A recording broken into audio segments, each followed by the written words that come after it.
exchange with the big board, it's maritime bulk carrier Himalaya Shipping, celebrating its IPO at the NASDAQ. It's World Women Foundation celebrating Women's History Month.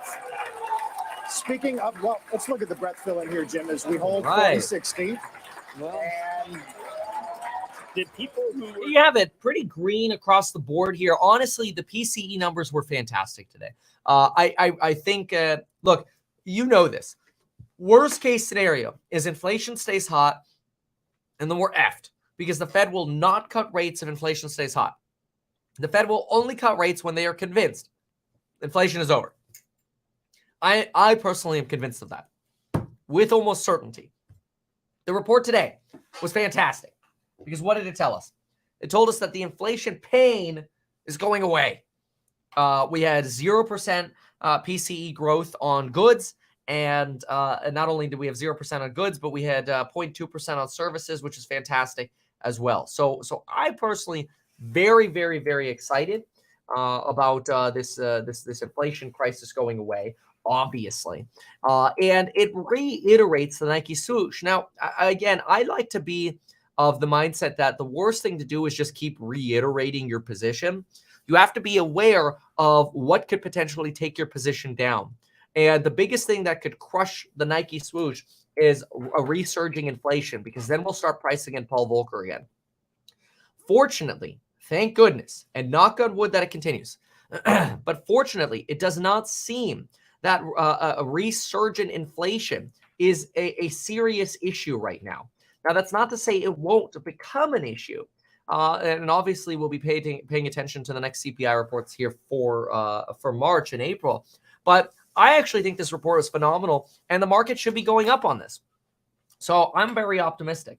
But then again, I've been optimistic for quite a while. So, but anyway, let's take a quick look over here. So what do we got? Tesla up 1.5%, getting back to $200 over here. Enphase back to 210. That's kind of where it was yesterday morning, and then it slowed down a little bit. QQQ is struggling. I wonder what's weighing it down. Is it one of the big boys? Let me see here. Microsoft's flat. How's Apple? AAPL, flat. I wonder what's weighing the NASDAQ down then. But let's see here. So we've got Nikola down 14%. I mean, they should be bankrupt. I don't even know why they still exist, quite frankly. Yeah, so you got some junk over here. And then on the upside, we've got... I mean, there really aren't big movers except Enphase. Enphase 2%. I mean, that's not huge. But energy's moving up here. So I find it interesting that the QQQ, I mean, I guess most things are pretty dang close to zero today. It's like a +1 or +1, -1 kind of day. I wouldn't be surprised, though, if we end pretty nicely positive on these PCE numbers. They're very good. So we'll keep an eye on this. But yeah, it wouldn't surprise me. And it's also not surprising to see GME or AMC bleed. And that's not a diss on them. It's just I've given my theses on them many times. So it is also the last day of Q1. That's true. Isn't that weird? It's already the last day of the first quarter. I also can't believe we're already closing the fundraising round for a house hack. That's pretty remarkable to me, because I feel like we just started it, back in September. I mean, that we did, but it just doesn't feel that long ago. It's weird. It also doesn't feel that long ago that we rang the bell at the stock exchange, right? So I don't know. I mean, I think that's normal, though. You kind of just through life, it's like, wow, okay, yeah, time can sometimes fly by. That's why, and I don't say this enough. I actually don't think I've ever said this on a course member live stream, but I'll say it here. I think it's really important and a really good idea to spend as much time and money as you can on experiences with your family. I know a lot of people, I talk to them about, like, hey, why don't you go on more vacations? Like, you have the money to do it. And they're like, no, I want to save to invest more or whatever. And I'm like, the one thing you should, in my opinion, never say no to is a vacation with your family or friends. You should never say no to that, because that's the whole point of life anyway. A number in your stock account or bank account doesn't matter. I don't think I do say that enough or emphasize that enough. And I think maybe in part I try to convince myself of that. But I really think spare no expense on your friends or family. So yeah, hopefully that resonates, because maybe we need to do some lectures on that. Give some examples of some vacations to take. That could be interesting, but I don't know if anybody would want to hear that from me. I don't know, like a travel recommendations from me, Kevin. Should we make that kind of content? What I was really thinking about doing was more of like a Pellegrino or not. No, I like Topo Chico. Topo Chico with Kevin reviews of vacation destinations. Like nobody would watch it, just like nobody watches my tech review stuff. But anyway, I think I have good insights. But then again, everybody thinks their own insights are brilliant. So I don't know. Anyway, good advice. Real value in life. We should go on vacation. Hell yeah. We need to do that course member cruise. Oh, no more vacation. We need green days. Oh, you're going to be disappointed soon. Kevin, when and if ever cannabis plays. You know, cannabis plays worked well when there was a thought that the Biden administration was actually going to do something about cannabis. I don't know. No time soon. New IRA guidelines are out. Are they? Treasury inflation reduction guidelines, EVs. Hold on. Let me see if Bloom has a summary on that. I prefer, let's see here. Oh, here we go. Everything you need to know about the new tax credit guidance. Well, fantastic. Let's do a quick look over here. All right, what do we got over here? U.S. Treasury Department announced its expected EV tax credit guidance. Inflation Reduction Act includes a provision that limits the $7,500 EV to vehicles assembled in North America. Assembled in North America. Beyond that, a certain percentage of the car components need to be built in North America. Okay, so where's the new stuff?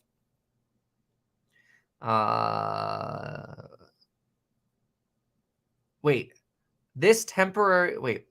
North America provision went into effect immediately in August when the bill was signed. But battery sourcing provisions were left up to the Treasury. This temporarily qualified some vehicles like the Chevy Bolt and some Tesla models to get a $7,500 tax credit. Senior administration officials advised that while fewer cars will qualify for the full credit in the short term, the law will work to strengthen the industrial base in the United States. Okay. So cars over 55K and SUVs over 80K do not qualify. We know that. Taxpayers cannot claim the credit if their income is over 150, 250. Right. That's for single head of household or filing jointly. Okay. Where's the new stuff? So I don't know what's changed. Details of the new battery sourcing requirements. Okay. Thankfully, the new battery sourcing guidance today held a few surprises.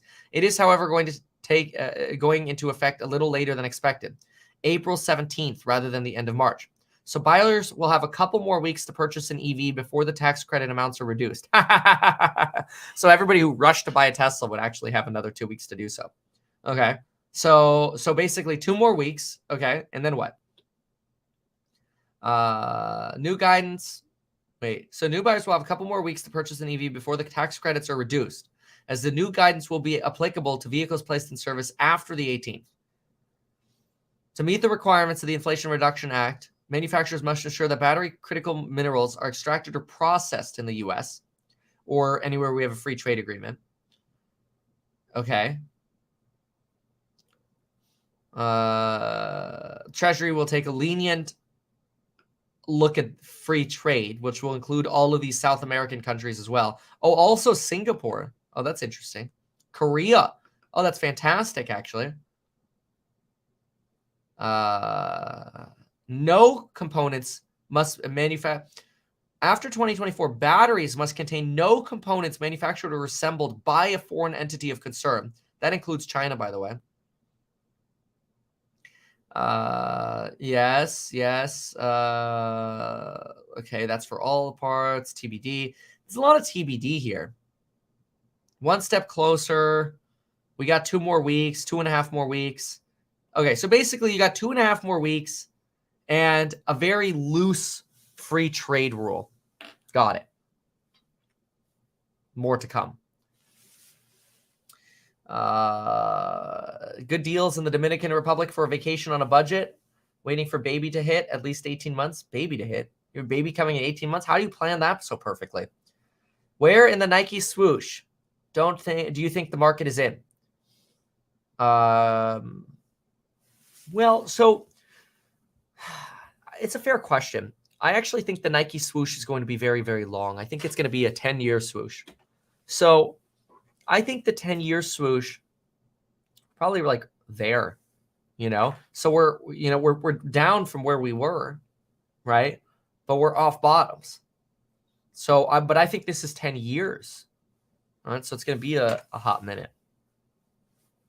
Good question.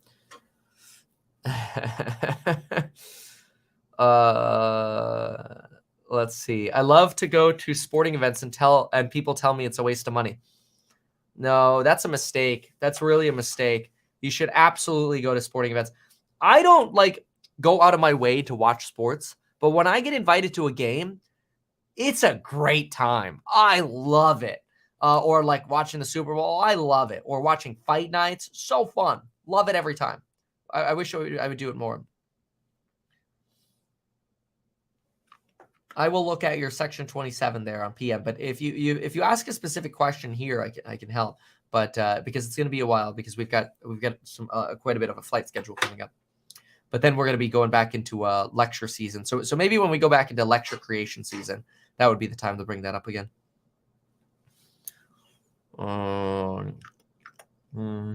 What do you think Bitcoin going up like this? I mean, Bitcoin's just going to go up as a risk asset. So as the market Nike swooshes, Bitcoin will as well.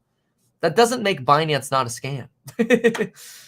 Should I grind private equity and work 70 hours a week or chill with an asset management job and have more time for investing in family? Okay. That's a very good question. So I'm gonna do something I think that's somewhat unpopular, but I'm gonna do it anyway because I think everybody needs to hear it. So this is like a life fundamental analysis. Okay, so let's do the fundamentals on life in terms of time.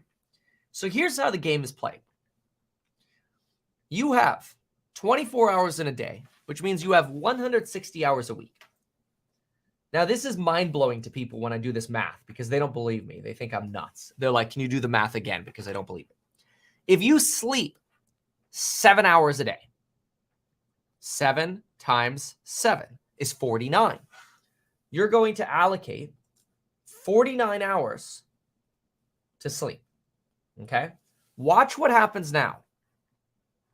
You are left with 119 hours for work, play, and waste. Okay? If you were 100% efficient and you only wanted to work and you could work from home or you didn't have commuting or you considered commuting part of your 40 hours, this blows people's minds. But do you realize you could literally have 3 40-hour full-time jobs? People think working 40 hours a week is a lot. You could have 3 full-time jobs if you are perfectly efficient with your time. Now, nobody is perfectly efficient with your time. But this idea that somebody working 60 or 70 hours is a lot is actually not that bad. Because if you think about it, 70 hours, let's do an example here with 70 hours. So example, 70 hours. Okay, let's set a 70-hour example. How much excess time do you now have for family and fun? Well, you have 49 hours for family and fun. That's literally as much time as you sleep you have for family and fun. You literally have 7 hours a day in this example. Yeah, you just have to be perfectly efficient, right? Because the way you look at it is you would say, okay, well, let's say I start my my job at 5 or 6 in the morning, which I think most people probably should try to wake up earlier. I think, but some people like the night owl approach. That's fine too. So you could do the math yourself on that. So I used to do the night owl approach. I prefer the mornings, but everybody has a preference. So anyway, so say you start at 6, your work is done by 4 p.m., right? Because that's a 10-hour day.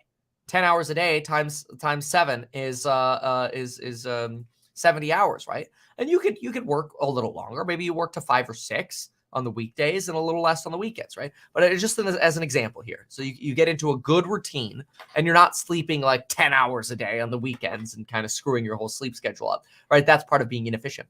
But now you would still have 7 hours a day for family, which, I mean, in theory, that would be 11 or 4 p.m. to 11 p.m. at night for family, right? That's 7 hours. Dude, you could do a lot of stuff with family. You could literally go to Dave and Buster's, you could have dinner, you could watch a movie, and you could be with your spouse for another 2 hours doing whatever else it is that you do. And you could do that every single night while working 70 hours a week. So why don't people do this? Well, because most of us aren't perfectly efficient with our day, right? I would say most of our days look a lot like this. The alarm is set for 6. We don't actually start working until 8. So how can you compress this? How much time do you spend on TikTok in between? And what's taking so long, right? If it's commuting, how can we minimize the commutes? If there's other stuff we can cut out, what can we cut out? The other waste space, so that would be like 2 hours of waste, right? So we have to figure out how can we optimize that? How can we optimize also the transition from work to play, right? If we have 4 p.m. Or let's say play is 6 p.m. play, what are you doing between 4 to 6 p.m., right? So now, of course, there are always going to be mandatory, sort of, dare I say, mandatory inefficiencies. And this is actually where I've chosen to get rid of, and I understand this, as they like to say, it takes money to make money.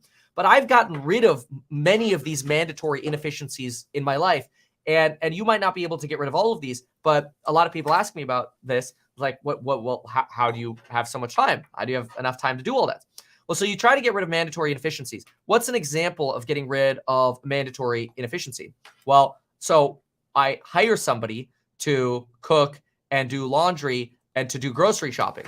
That is also the person who doubles as our nanny, right? Now, we spend a lot of time, specifically Lauren, she spends a lot more than I. Lauren's still a mom. It's not like she's giving away the momness, right? She still drops the kids off at school, picks the kids up from school. She's really, really engaged with the children.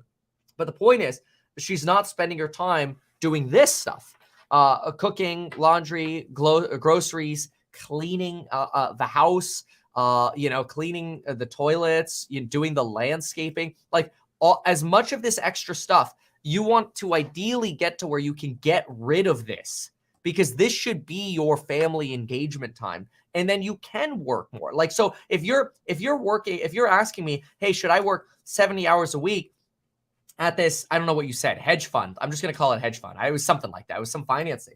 And you can make lots of money. Well, use some of that extra money and pay for this, right? And then now simplify your life a little bit. I think one of the big things too is, what can you do to minimize commute? Like, your commute ideally should be like less than 5 or 10 minutes, ideally. And then people say, well, but I want to have a bigger house, and I want I don't want to live in a smaller house where I have a shorter commute. Your commute time is typically directly correlated to happiness. I think they say the happiness curve of a commute time is something like this, where a small commute is actually okay because it gives you a transition period of time and it can increase your happiness. The longer commute is, the more your happiness plummets. And then if you're commuting just for a bigger house, it's like, really? Like, why? Like what's a bigger house going to do other than make you have to have more furniture and more art or whatever you want to, pictures or more space to clean and stuff. I think I live in a relatively modest house. It's 2,200 square feet, and I don't want a bigger house and more crap that I have to fill. Like, what is a bigger house going to do for my life? Nothing. If I want to go in the pool, I go to somebody else's pool. my in-laws have a pool. I go to their pool. So anyway, those are just some examples. So hopefully some of that is somewhat useful. It's not what we typically talk about in a course member live stream, but it's interesting. Got it. In private equity, I can make $400,000 a year. I could buy a nanny and other things to maximize my free time. I don't know if you're being sarcastic, but that is true. Between teaching high school, coaching school golf, and bartending on the weekend, I say I work 80 hours a week. That's a lot. That's a lot, right? That's definitely a lot. And so, I mean, and there's a huge passion that goes into teaching, because I think teachers are vastly underpaid. And coaching, I doubt they pay. I think that's almost volunteering. I don't know if they actually pay more for that. But yeah, I mean, that's awesome. But it's because you have, unfortunately, you're in a work of passion that pays less, that you're also bartending, which makes good money. Tips are great, especially if you get a great personality. You can make some sick money bartending. But yeah, I mean that is obviously different from somebody who maybe works in finance or whatever who makes more on an hourly basis, right? I agree with you, but really, I think everybody can look at how can we minimize. Like maybe for you, you could move closer to school, right? Or maybe there's a different side gig like a real estate license that could help you get out of bartending, where that time you use in bartending, you could actually make more money selling real estate. I think when we get this real estate cycle picking up again, now it's really difficult, but when it picks up again, it's gonna be a boon for becoming a real estate agent. Let's see here. All right. Okay. So we answered some of this. A lot of this is pretty similar. Answered a lot of this. Thoughts on ADUs? Don't have a vacant property to do an ADU. Get your permitting while you have a tenant in place. Also, spend time with kids, reading books, teaching math. Yeah, I mean, I think that's awesome. Got in late, father of 5, agree with vacation experience with family is top priority. That's why I'm here to create wealth for family. And that's I think the most important thing, right? Is like, I don't want to be cleaning the toilets when I could be playing catch with Max. Like, those are really valuable times. Yesterday, for example, and if you can double up on things too, it's fantastic. Like, I like to go on runs because it re-energizes me in the middle of the day. So now I try to take one of the kids. Either Jack gets on the Segway and comes with me, or Max goes on a cyber quad, or sometimes we all go together. And it's a great double up. It's like, great, energized and kids.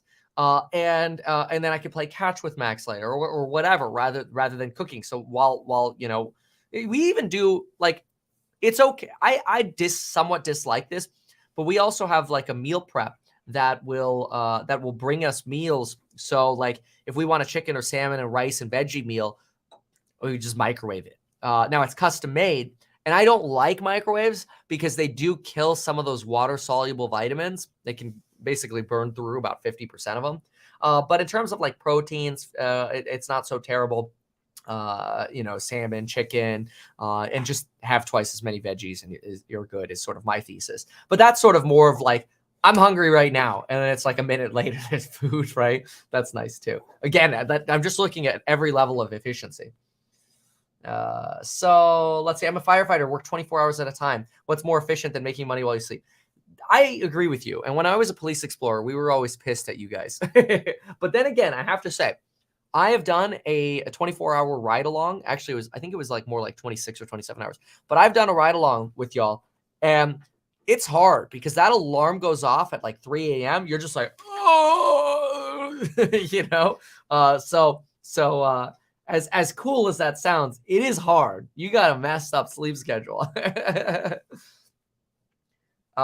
Yeah, you have to go through, like, I think the agencies to find a great nanny, somebody who's very well reviewed. And you have to kiss a lot of frogs to find someone great, right? And the way to sort of trust it is you ease into it. Like, you're just there with them for the first few months, maybe, right? And you slowly, like, hey, I'm gonna go run an errand now. I'll be back in an hour. And then, I don't know, put up some nanny cams or whatever.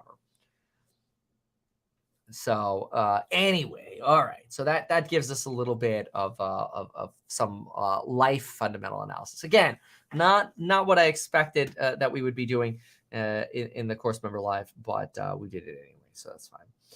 Okay, so let's take a look. I want to take a look at some fundy here, just even if it's a quickie. Life insights from Kevin. All right, cool. Now, and that's not to say I'm perfect by any means. NASDAQ earnings calendar. Walgreens. Oh, let's look at. I have to at least do one. I try to convince myself to at least do one a day, man. If I can't do one fundy a day, I feel like a loser. Soon we got to do some real estate ones as well. Oh, Restoration Hardware. We got to look at the earnings call for Restoration Hardware because I want to make sure the rich people are still being stupid spending money at Restoration Hardware. The stupider they are spending money at Restoration Hardware, the more confident I am that the recession's not going to be that bad. Yes, I'm sorry. If you've bought stuff at Restoration Hardware, I did just call you stupid. I still love you, And you know what? Maybe it was necessary for your purposes. But quite frankly, I still send Lauren to shop at IKEA. I hate expensive furniture. Okay, so restoration hardware. Oh, another quick life thing. Ship stuff. Stop going to the stores. Like, use DoorDash and use Amazon and use those services. Like, you driving to a store is such a waste of time. You could be learning how to get your real estate license in that time. Stop going to stores. All right. So prices. Let's start with prices. So I think platforms ought to be worried about us too. What? The platforms that are out there, whether it's Wayfair or others, they don't take positions in inventories, so they can't really buy in volume. So because they can't buy in volume, they can't drive price efficiencies. I don't know about that. They're bagging on Wayfair pretty hard here. So platforms ought to be worried about us too. It's not a platform that made $1 yet or anything. I mean, Wayfair made money during the peak of the pandemic, for God's sakes. No, look, may Wayfair be able to hike their prices and make it? I don't know. Gosh, wow, they are just dumping on Wayfair. I don't think I've ever seen dumping like this. All I know is we've got a really great model. Oh, wow, I've never seen a company dump on another company in an earnings call like this. Wow. Cody, what'd you get laid off from? What field? DoorDash? Are you kidding me? You must have tons of money. The rest of us peasants are still going to the store. How much extra is DoorDash really? You're right. I don't know. I have no idea. Maybe that's unrelatable to say. But please, if I spend $100 on groceries, how much more money is DoorDash? Is it going to be $20 extra? Because let me be clear. It's going to take me 90 minutes to go to the store, buy $100 of crap, and then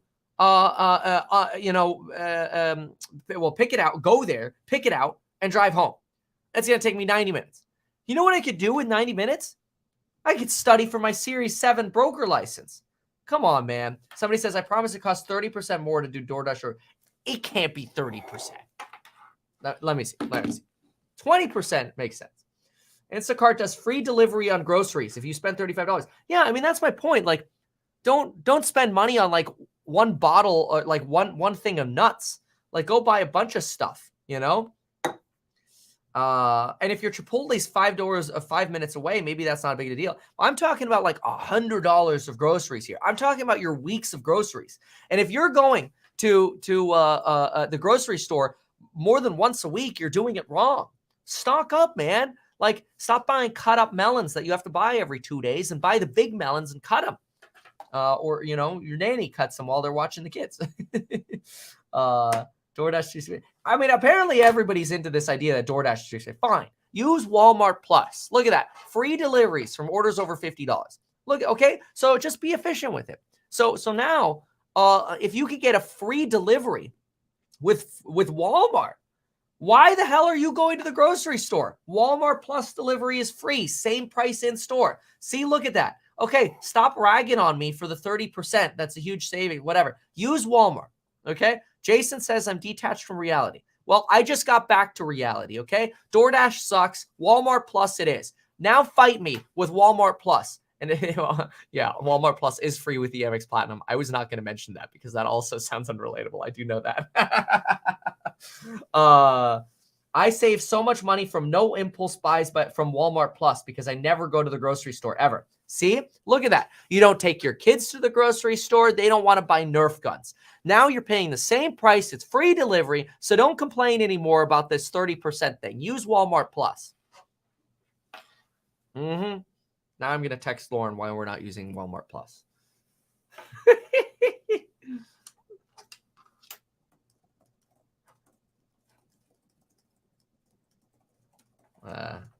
Hold on.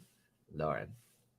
Yo, let's use Walmart Plus. It's free and same price as in-store instead of DoorDash. Everyone is mad at me because I said you DoorDash food. So make them stop being pissed. Okay, thanks. Bye. All right. God. Oh God. We do have the Target card as well. Halo Nerf guns are a gun, man. That's not butter.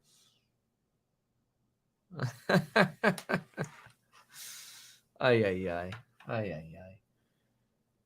All right, I'm just saying. I would rather have 90 minutes than $20. Okay, that's my point.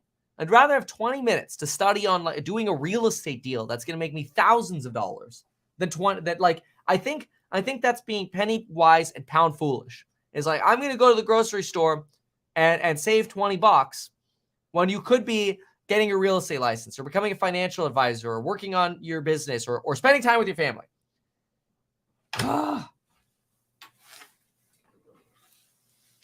What's this complaint about data? What data? Hold on. Oh my God.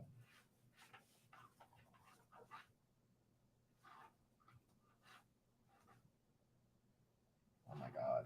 Come on. What the hell? This stupid crap isn't working. There we go.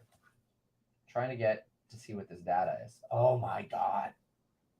Stand by. Just give me a second here. Unlock. All right, let's see what this data is that everybody keeps talking about. I wasn't expecting any data.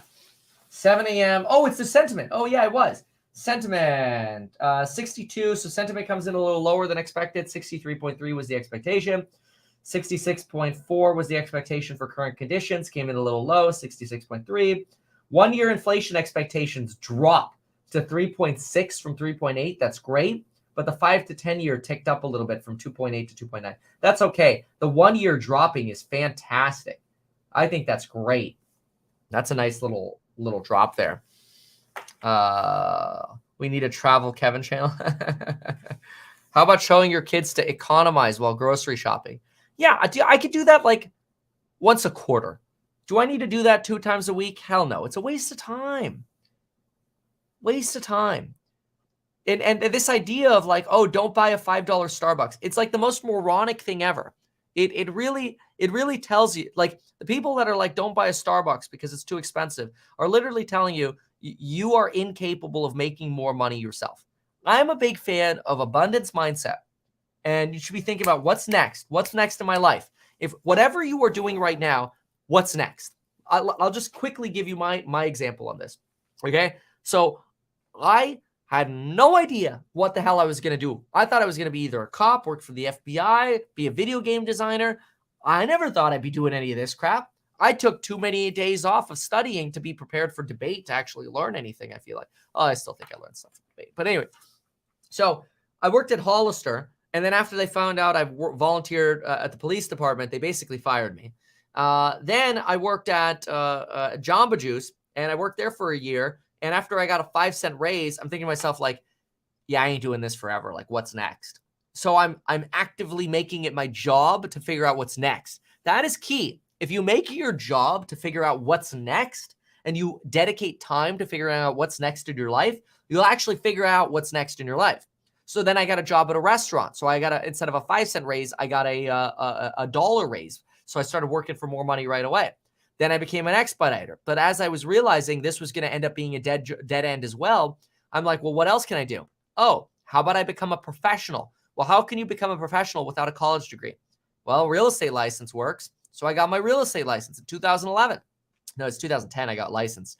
But my first full year was actually 2011. But then while I was selling real estate, I'm like, okay, well, what's next? Oh, well, I should become a broker because then I make more money. So I became a broker. And then I'm like, okay, now I'm a broker. Now I'm doing all these open houses and serving clients. What's next? Well, I could hire agents and build a team out and try to scale the business. And that's what I started doing. I started hiring basically people to do things for me as I had more income to do that. But I'm like, but I don't want to be doing open houses forever. Like, what's next? Now, in that case, what's next happened to end up being YouTube. But even with YouTube, I'm always like, okay, well, what's next? And for me, that what's next is House Hack. Now, I'm not going anywhere from YouTube, but House Hack is awesome. But also like the ETF and stuff. So I'm always trying to think, no matter what level I was at, like, okay, what's next? I think that phrase is so important. That's why we talk about that in the courses. And I'll tell you, None of those involve going to the grocery store or not buying Starbucks. I got my architecture license book open. Got to hedge against AI. See, there you go. See, that I like. Going to the grocery store for $20? Sorry. This is the most engaged I've been in a course member live stream. Get a proper espresso machine, not the shorty Keurig. Why would I spend $1,800 on a proper espresso machine if I don't even like espresso? I just want cheap coffee. I don't care what it is. I want the cheapest stuff. I do the same thing. Well, I used to do the same thing with tequila, and people thought I was crazy. I go to the bar, and they're like, oh, you want the Patron silver or gold? I'm like, I want the cheapest thing you have. And they look at me, and they're like, huh? I'm like, yes, the cheapest thing you have. I'm not drinking it to sip on it. I'm drinking it because I want to feel alcohol. Like, what is the goal? First principles here. The money I spend on fancy crap alcohol will make a difference. If I want to taste it, I'll have a Mai Tai. Why did they fire me? Well, because the manager was super anti-cops, so she shadow fired me by basically eliminating all my hours. She hated cops. I think her brother was like arrested multiple times, super anti-cops. And this was back when people still liked cops. I'm a big fan of selling puts. I used to go, don't get me wrong, I used to go to the grocery store. And I used to clip coupons a lot when I worked at Jamba Juice. But guess when I stopped going to the grocery store? When I became a professional, even though I'm always a joker, as a real estate agent, right? I'm like, I ain't doing this. I'd rather spend the time going on a run and exercising. I actually need to go to the gym. Instead, I just run. I just like running. I don't know. The gym gives me anxiety. I haven't really had any anxiety lately, which is nice. But I like running. Get an Italian guy to make you espresso. That's what a real rich guy would do. I ain't spending money on that crap. Yeah, that's just what I need is an Italian guy with a lot of free time on his hands in my house. Lauren will love that. This is a Hugo jacket.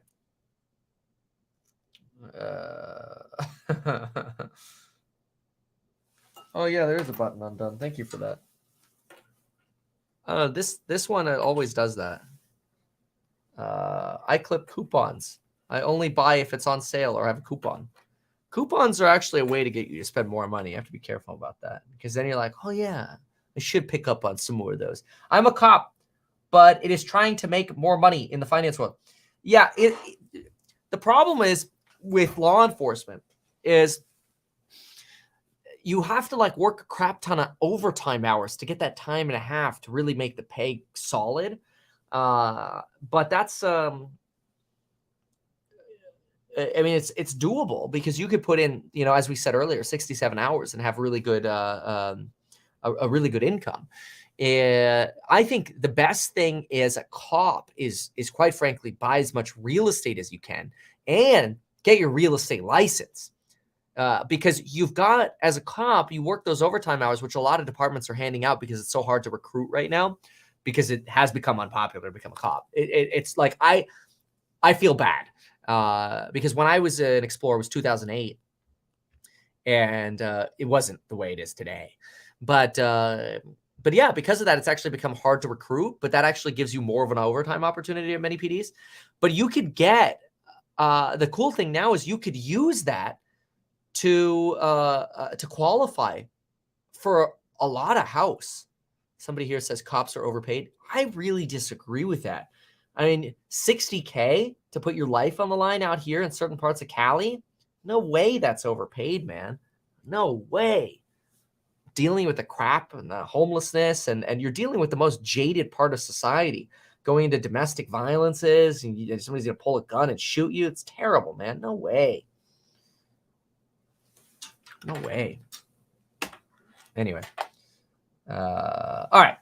But yeah, you got a great W-2 to where you could easily qualify for real estate. And I would just buy up all the real estate. And then I got my real estate license. And I tell all my cop buddies I'm a real estate agent. You do a bitchin' job for them. And then they tell all their SWAT buddies and their Fed boys. And then all of a sudden you got the whole county coming to you for real estate. That's what I would do, man. I would Trojan horse being a cop and sell everyone real estate. And I would brag about how much money there is to be made in real estate and how you can help them get wedge deals as well. Opsar, stop Google fact checking me. That probably includes overtime, honestly. That's my guess because the base salary isn't that high. What do you mean by you have a great W-2? It means you get, when you are an employee of a company or a business or a corporation, you receive a tax document that's called a W-2, and it says, here's how much money you made. Now you take that to a lender and you go, give me real estate. And they're like, sure, here are 10, 30-year fixed rate mortgages on as many wedge deals as you want. How the hell could you not take advantage of that? Like, there is no reason anybody listening to this should not be buying real estate. It's so simple that, like, the grace of God that America lets you get a 30-year fixed rate mortgage is insanity. The problem is most people are too focused on, I need a bigger house for myself. And then they become payment poor and they can't qualify for rental real estate. It's stupid. Like I said, like, people think I spend money frivolously because like the plane. But like, I try not to spend money where I don't need to spend money. Small house. I hate cars. I just give me the cheapest coffee and alcohol. I don't drink alcohol anymore, but it's only been 12 days, so who knows what happens. We'll see how long I can go, knock on wood. But clothing, the only thing I spend money on clothing are ties and jackets. I just bought, people thought I was crazy, but they're like, oh, Kevin, that's a cool ski outfit for you. How much was it? Like $1,000?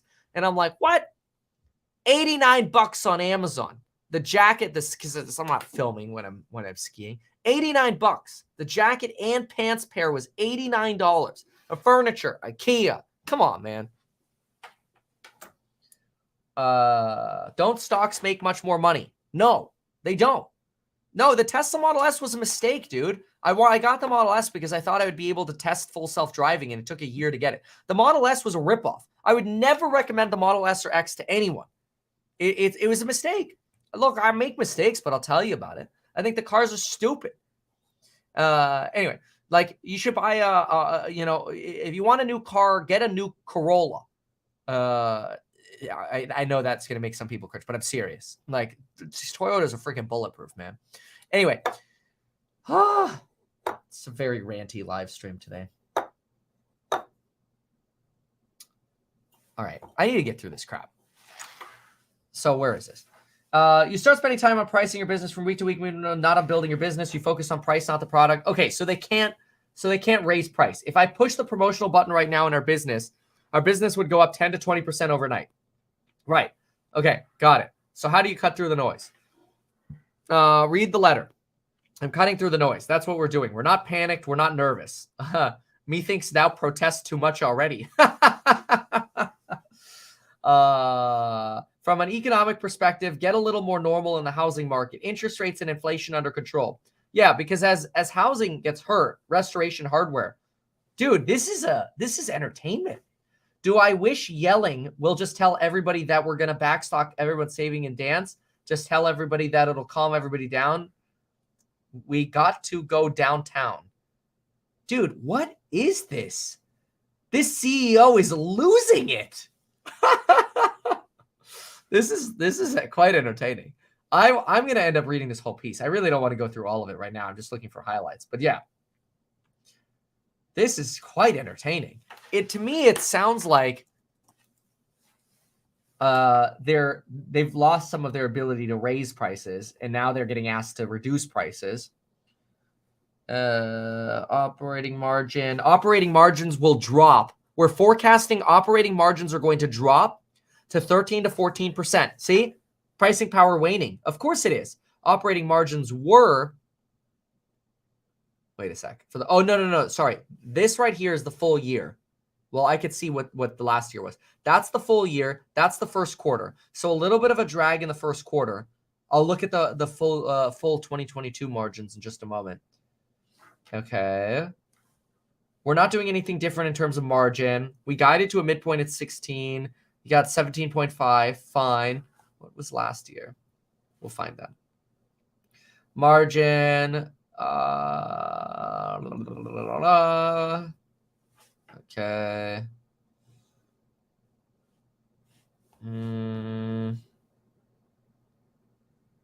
Floor of 20%, not in the worst housing market, worst luxury housing market I've seen. Yeah, I think about a 20% floor, the worst luxury housing market I've ever seen. What? Yeah, I think you got the, is this today?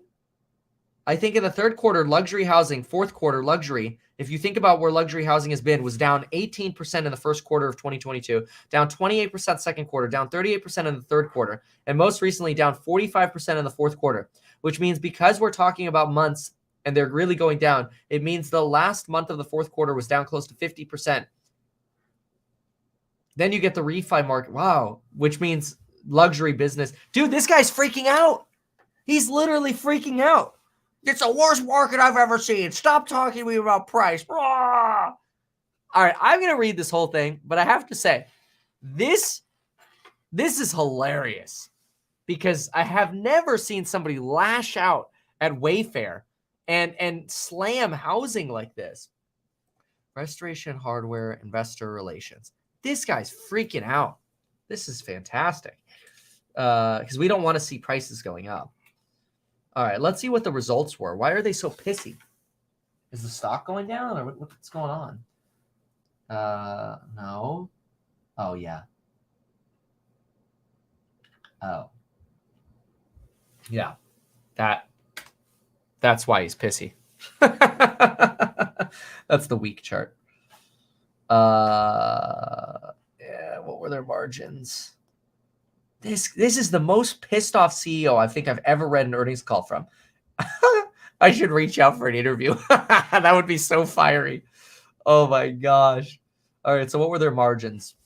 Income from operations, 3 months ended 14.5%. Year ended for the year they were at 20.1. Okay, so they are having margin compression. Interesting. All right. Anyway, this is one of the best course member last year's. Well, thanks. Dude is drunk. That guy? Maybe. Passionate, a personal trainer or passionate trainer? I don't know. Those are two different things. Square firing a third of employees. Yeah, he's going off the deep end. Yeah, no kidding. Kevin, my wife and I started a small business on home, expecting to make.